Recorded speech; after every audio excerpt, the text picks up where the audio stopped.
This series is developed out of a lot of previous concepts of human alienation and sort of urban existence, but nowadays the works are more aligned to a natural sort of landscape that's actually taking over from the urban sort of landscape. So there's actually in these a harmony that exists between the man-made, for instance, the ships, the locomotion, cars, houses, and the natural elements such as birds and trees and fish and dogs, etc.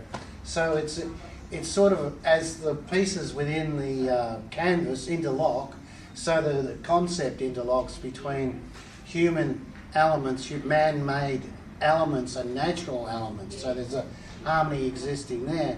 It's also developed out of a harmony that exists between, or that we should strive for, that exists between leisure and work. For instance, a lot of the elements of say, the human endeavour or the human construction, it represents man's industry or work, whereas we get a lot of pleasure from actually doing fun things and having leisure. So we're rejuvenated to, let's say, go back to work. But it's a balance again between human industry and human leisure that I've tried to represent in this series of works.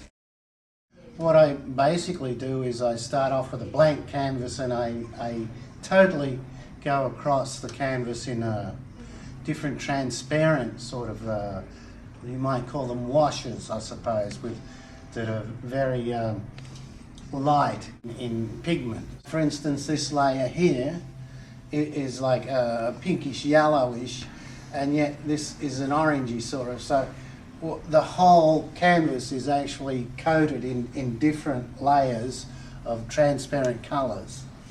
The images are then created on this one big, like, blank sort of transparent abstract sort of canvas, and then each work is then drawn, and then it's reduced with a darker coat, and then a lighter coat is then placed over that to give the whole thing more depth.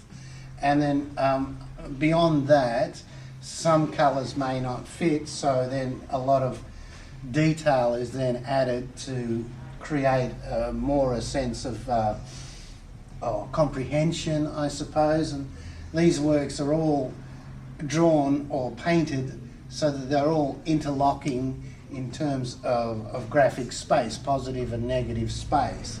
So for instance, these two wheels come down, whereas this bit's flat here, and those two ears go up into that space there. So each of these images within this painting actually is demanding its own space, but it's also interlocked in a huge composition that actually flows out all of the edges, so that all of the works permeate across the canvas, and it looks like there's just not enough space in them to hold the composition itself.